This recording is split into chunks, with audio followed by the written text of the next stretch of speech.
Aquí no vamos a hablar de cómo nació el negocio, sino cómo nació la marca. El día de hoy, nuestro primer podcast, estamos inaugurando esto con Néstor Ramírez de Gallitos. Bienvenido, amigo. Muchas gracias, mi rey. Qué gusto tenerte por acá. Qué bueno. Pues este es nuestro primer podcast. Vamos a hacer una plática y hablar sobre temas de branding, la construcción de las marcas. Y qué honor tener aquí al señor Néstor para arrancar esta plática. Vamos a hablar un poquito de tu concepto, ¿no? Aquí no vamos a hablar de tu trayectoria ni hace cuántos años empezaste. No, esto déjeselos a Jordi Rosado para que los hagan llorar. Pero aquí vamos a hablar de puras marcas. El concepto, cómo nace Gallitos y qué te inspiró a crear la marca. Mira, muchísimas gracias por la invitación. Primero que nada, es un honor ser el primer invitado. Y bueno, si quieres empezamos a darle directo al tema. Empezó directamente porque quería yo cubrir la necesidad propia de un calzado de este tipo. Te resumo un poquito la historia. Yo al principio estaba buscando un guarache literal, pero en ese momento o no me gustaban o estaban muy caros para lo que yo buscaba, porque no me alcanzaban en ese entonces, tenía como 20 años.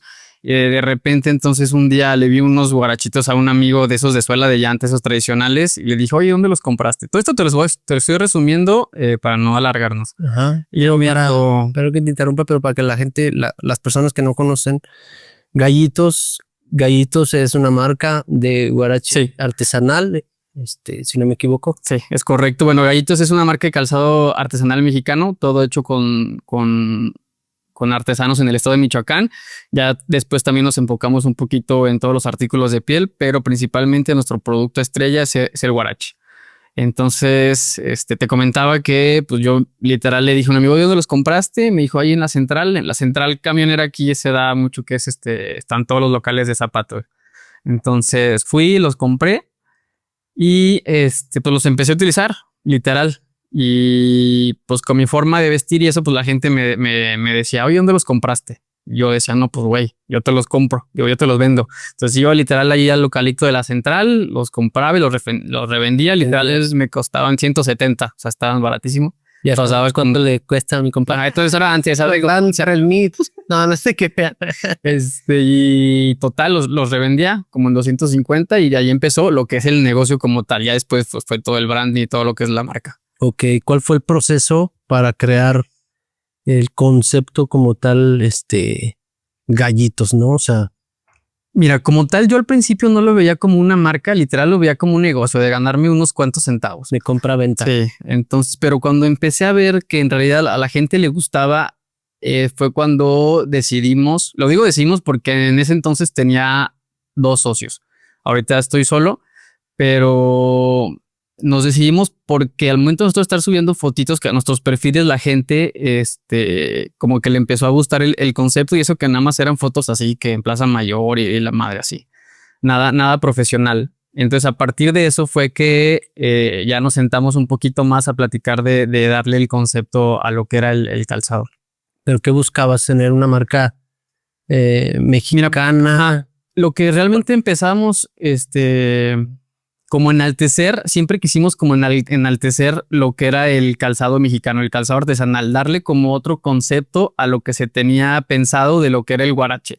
O sea, si tú decías, nada, me gustan esos guaraches, luego te daba la percepción que era para el 12 de enero, o para festejar a la Virgencita, o que para Navidad. Ajá, sí, literal. Entonces nosotros lo que queríamos es cambiar esa perspectiva de que también el guarache mexicano se puede utilizar y llevarlo a una moda más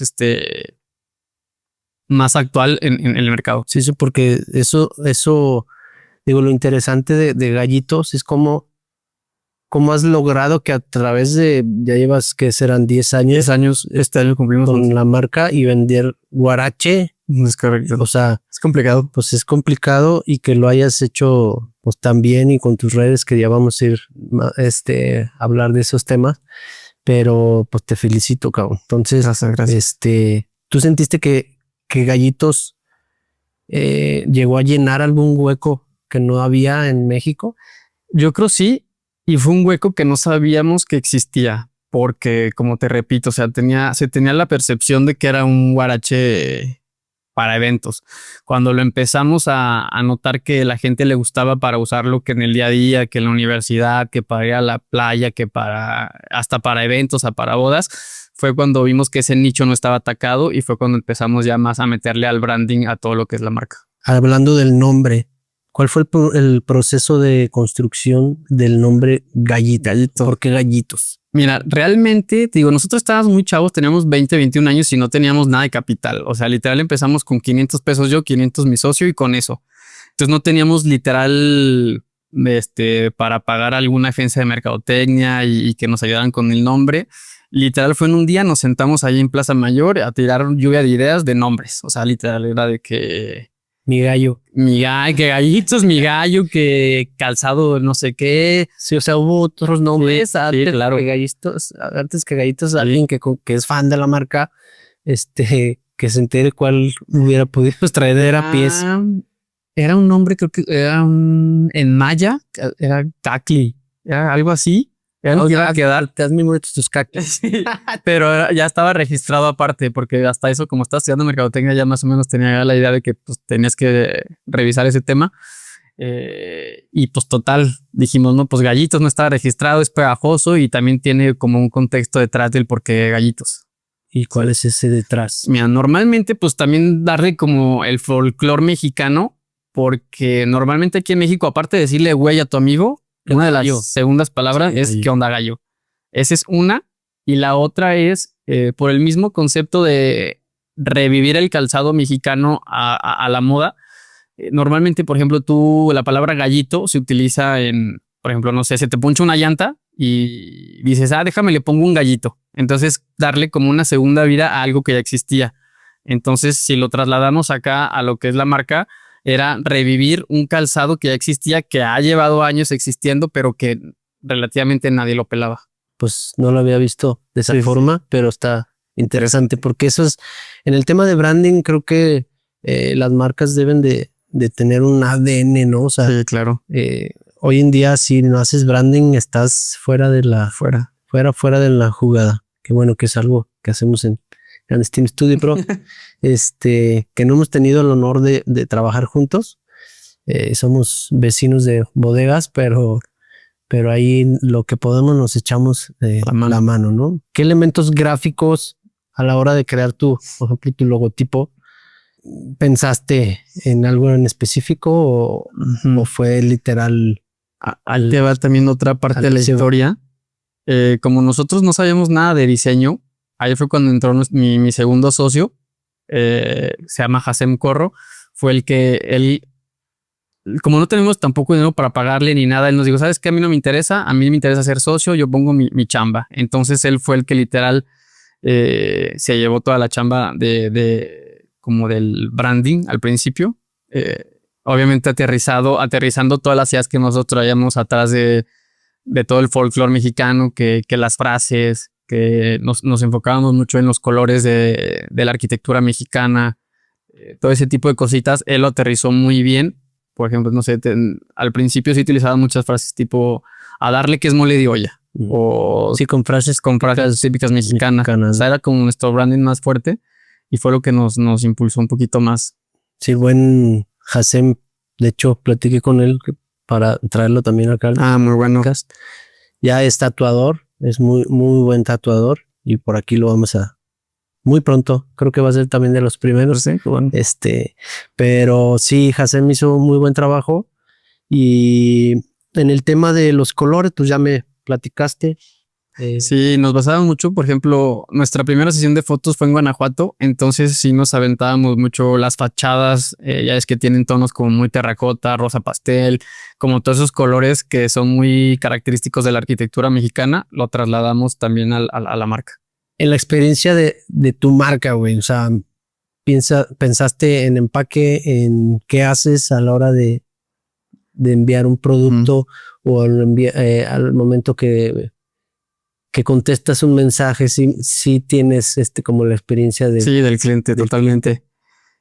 Al principio, por ejemplo, queríamos sí darle personalización a todo ese tipo de cosas, pero ya con el paso del tiempo obviamente también le das la personalización, pero te adaptas también a cómo es que estás vendiendo el producto. Por ejemplo, al principio dábamos el calzado en un morralito de yute amarrado con un hilo de rafia y la chingada.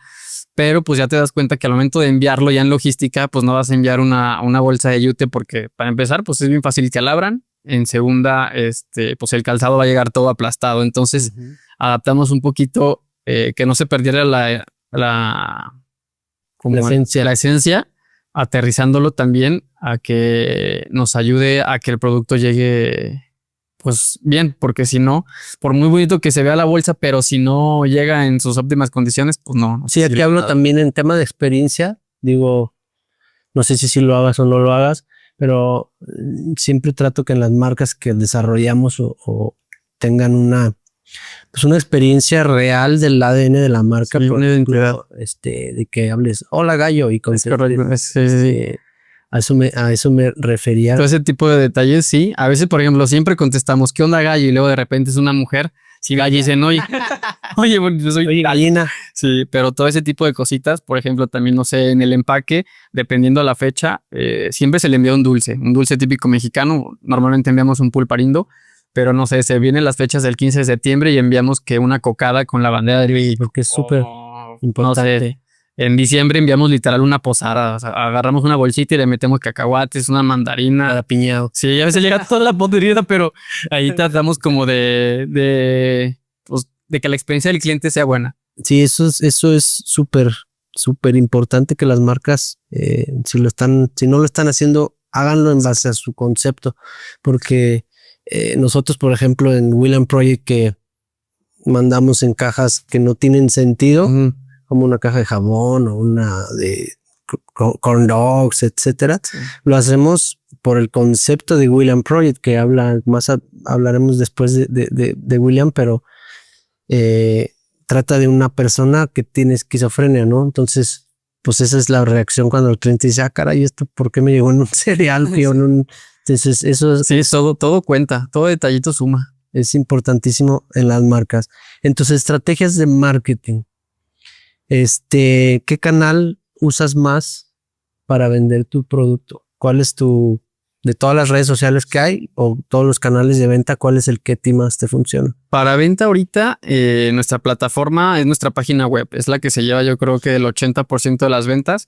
Obviamente el tráfico se genera en nuestras redes sociales. Ajá. Sí, por ejemplo, tu venta número 1 es por online. Página web, ajá, sí. Ajá. Antes tenías también venta WhatsApp, ¿no? Ahorita todavía tenemos venta WhatsApp. Pero ya no murió un poco el tema, ¿no? Ya casi es como un servicio al cliente. Es muy complicado vender por WhatsApp. Sí. Que igual ahorita hay mucha gente que sí prefiere hablar con alguien por la desconfianza. Digo, en la pandemia creció mucho el e-commerce, pero todavía hay gente que desconfía mucho de las páginas web. Pero sí lo tenemos de cajón. Se va a ir muriendo ese tema, o sea, ya cuando conocen la marca, pues se hace. Sí, ya es una recompra más fácil, pero sí WhatsApp, yo ni de broma, o sea, hola, y luego te pasa que tienen no sé, un guarache azul con verde y no lo tienes en morado con. Sí. No, bro, pues, ahí está el catálogo, no me hagas hacer otro pinche modelo. Si lo quieres, te lo vendo, pero te cuesta 5,000 el desarrollo. Es correcto. Pero toda tu estrategia lo haces en base a TikTok, a qué red social le apuestas más. Le apostamos más ahorita a Instagram. Facebook lo tenemos ya medio muerto, pero sí de repente subimos algo. Bueno, también tus ads sí, o sea, los ads trabajan, ¿no? Sí. Pero el contenido literal lo hacemos para Instagram y hacemos un poquito diferente para TikTok. Pero el principal es de Instagram, de ahí lo distribuimos. ¿Y por qué crees que te funciona más Instagram a ti, por ejemplo? Yo creo que fue al principio me funcionaba mucho más Facebook, los primeros 5 o 6 años. Pero después, pues ya por el tiempo, yo creo que la misma gente fue emigrando a otras redes sociales y como el target, ¿no? Ajá. El target de nosotros es como para la gente que nos está viendo, escuchando, está en el baño o donde sea.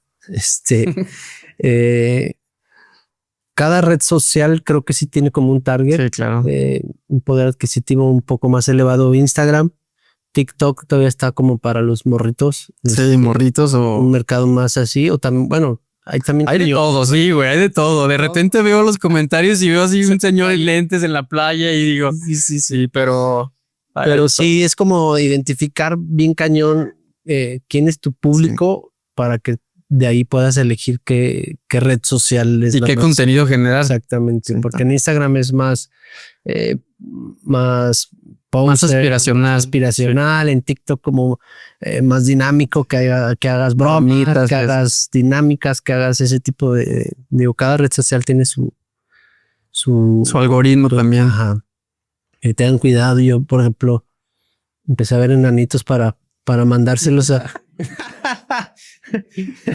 Yo por eso bloqueé puras mujeres, para no ver nada de chichis. Lo pasaba. Le decía a un amigo que está muy chaparrito aquí en la oficina, le mandaban los enanitos. ¿Qué onda? Aquí está el Andy. Y enanos, ya no me quitaba los enanitos, güey. Digo, eso algoritmo. Cuidado que están viendo en las redes sociales y si tienen hijos, cuídenlos también. Cuídenla, porque te van a estar apareciendo enanitos. En tema de pauta, tú obviamente pautas todo en Meta, porque la gente que quiere tener un e-commerce, güey, piensa que es pan comido y ya hice mi página y voy a empezar a vender, ¿no? Pero platícanos tu experiencia en tema de hacer tu e-commerce. Tú trabajas con WooCommerce, si no me equivoco. Yo soy más de Shopify, pero ¿cuánto pautas aprox? Porque eso también está interesante que la gente se sepa, güey, porque digo, aquí la idea de este podcast es que la gente realmente vea algo. Mira, es un caso de gallitos, se invierte más o menos tanto. Digo, no tampoco que nos digas. Sí, no voy a decir la verdad. Luego me secuestran. Todas tu millonada. pero sí estaría cool como hablar de esos temas, ¿no? Sí, mira, yo realmente escogimos WooCommerce porque al principio te digo, pues no sabes muchas cosas, y la primera persona que me ofreció hacerme la página web, pues nada más allá trabajar en WooCommerce. Yo sé que a lo mejor Shopify es más amigable para las plataformas. Sí, tiene más aplicaciones, más... Es más amigable. Pero te ha funcionado. Pero me ha funcionado. Ajá. Tema de pauta, ¿cuánto invierte pauta en que es Meta, ¿no? Ajá, depende mucho de la temporada. No sé, por ejemplo, ahorita que viene el hot sale, sí le aumentamos un 20% más. O si es diciembre, o depende de mi producción. Pero pues normalmente, hablando en cantidades, pues, literal, yo creo que a la semana le estaremos metiendo unos 15,000 pesos, que son al mes como unos 60,000 pesos mensuales. Digo, más o menos. Obviamente ahí, dependiendo cómo está mi producción o dependiendo la fecha, si se viene desde mayo, si se viene el hot sale, pues ahí le vamos bajando o subiendo. Sí, porque el tema contigo creo que es más complicado porque se vuelve un calzado artesanal. Sí, ahorita traigo unas broncas con los artesanos. Oye, esa parte también de los artesanos es difícil. Digo, el mexicano por nacimiento, güey, la verdad, digo, yo no me incluyo porque yo sí trato de ser muy disciplinado, muy trabajador, muy responsable, mejoro todos los días. Pero en general, digo, no es porque sea que mamón, no, sí. O sea, la gente no quiere trabajar, güey. Y me imagino que ese tipo de personas también van a decir, no, yo con que haga 2 guaraches, ya le di. Sí. Mira, no quiero yo así decir como... Porque gracias a ellos, literal, es... Sí, la marca. Ajá, la marca. O sea, literal, parte del éxito fundamentalmente es parte de los artesanos. Porque realmente sin ellos, pues no existiríamos. Pero a veces sí es bien complicado por el tema de que, como dices, si hoy, no sé, y más en Michoacán que festejan cada cosa, entonces, no sé, que se viene el festejo de Juan de Dios y literal se avientan 15 días sin chambear, pero son 15 en el agua, son 15 días que yo me aviento sin producción. Sí, qué complicado. O sea, y es bien difícil. Luego hasta dices, si lo industrializo, pero pierde la magia, pierde la esencia. Pierde la magia y el propósito. Creo que también hay que, digo, rebotando acá con William Project, toda la maquila y toda la fabricación es mexicana, güey. Entonces sí tratamos, pues digo, que impulsemos pero sí pónganse las pilas. Sí, porque sí, parte al principio de los valores de la marca era impulsar el crecimiento también de los artesanos junto a nosotros. Porque de repente que nosotros salimos, no te voy a mentir, empezaban a salir 80,000 marcas también de calzado artesanal. Sí, se pasa. Sí, pero si se dan cuenta ahorita creo que somos los únicos porque realmente es bien difícil trabajar Con ellos de aguantar. Todas las demás se desaparecieron y me dieron toda la bronca a mí, pero no, muchas gracias por su trabajo. Por último, ya casi para cerrar, bro, porque quería pues que este podcast no fuera tan largo, güey. Fácil y diluir. Sí, que la gente aprenda rápido y que alguien que esté haciendo su marca de calzado o algo así tradicional, como por ejemplo alguien que está haciendo una marca de bolsas tejidas, ¿qué consejo también le podrías dar a más bien a ese nicho, que como una marca tradicional de algo tejido a mano has perdurado tanto tiempo? Ya, lo que yo siempre comento, sea que vayan a hacer cualquier tipo de marca, es la constancia. Como te comentaba, cuando nosotros nacimos, que vieron el boom, de repente así como 5 o 6 marcas, pero la constancia fue determinante en nosotros porque nosotros no dejamos de trabajar y ellos a la primera problemita que tuvieron, pues mejor dijeron, ¿sabes qué? Bye. Y nosotros pues no, o sea, era de que cualquier bronquita, pues órale, entrarle con todo, porque pues si no hay constancia, ahorita mucha gente quiere todo así, mira. Rápido. Estamos acostumbrados que Centennials o no. Zetas o no sé cómo se llama. Entonces les falla algo y o no venden una semana y ya están. Sí, se rinde. Sí. La verdad es el tema del e-commerce es aguantar un rato, invertir mucho en publicidad. O sea, hay que aventarle billetes. La verdad, una marca, si se quieren meter en el e-commerce y no traen lana, no se avienten. Sí se necesita inversión, se necesita mucha pauta, muchas estrategias, influencers, o sea, para posicionar una marca. Y si no lo tienen, yo, por ejemplo, yo empecé negocios sin tener lana y invitaba a gente a invertir. Si mi proyecto le veía yo futuro, y así hicimos la Nona Lola, Teresa, Hanan Michael, Morfo, Rollito Urban Sushi y muchas en ese tema. Digo, ya después hicimos otros con dinero propio, pero sí inviertan,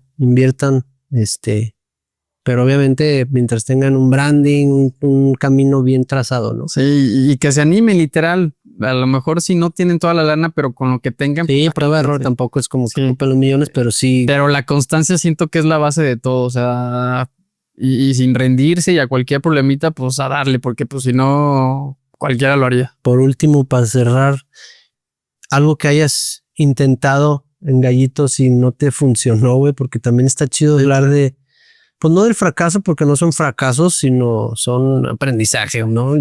Cliché, pero es muy cierto. Sí, algo que... Mira, yo creo el abrir tiendas físicas sin antes checar bien el mercado o los números bien para ver si va a funcionar. Nos pasó hace un año, abrimos tienda en Ciudad de México.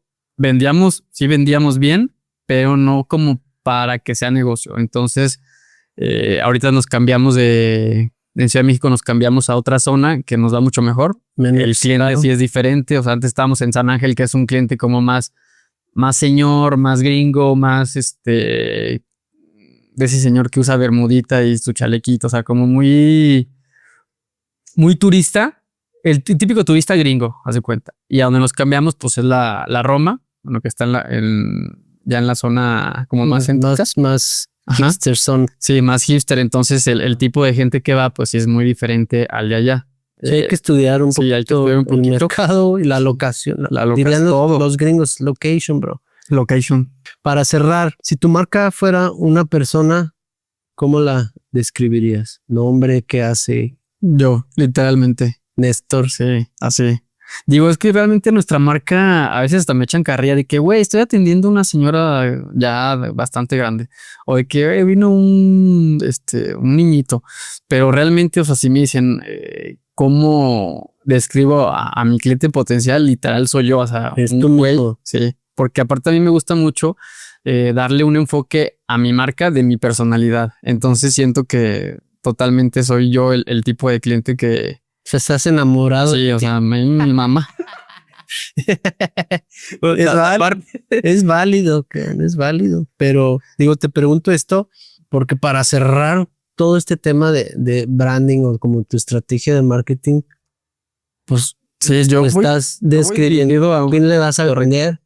Digo, para los que nos escuchan, al momento de terminar una marca o de hacer creo que es importante describirla como si fuera una persona para saber a quién la vas a vender, ¿no? Y cómo venderlo. Que en este caso pues se llama en tecnicismos el buyer persona, y les va a ayudar para conocer a qué mercado van a ir dirigidos, si son jóvenes, si se visten tal, si traen reloj de tal, qué comportamientos hace, porque todo esto para la hora de hacer campañas te ayuda bastante. Y por ejemplo, también al momento de diseñar el nuevo lanzamiento o hasta para poner precios, tienes que pensar en tu cliente y el nivel de adquisición que tiene. O sea, sí tienes que pensarle si lo va a pagar, si no va a pagar. O sea, se le va a hacer muy caro, si esos colores no van con él.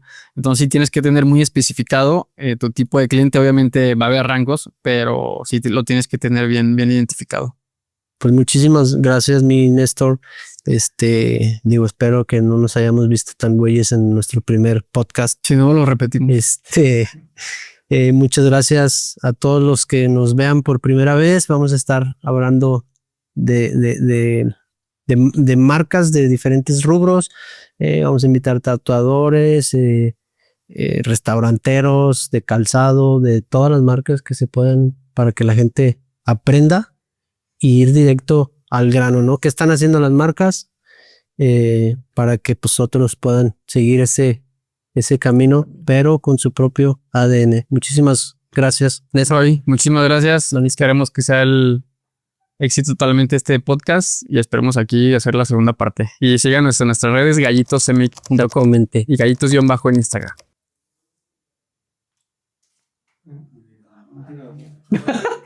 No se grabó el audio. Puta madre. Estaba apagado.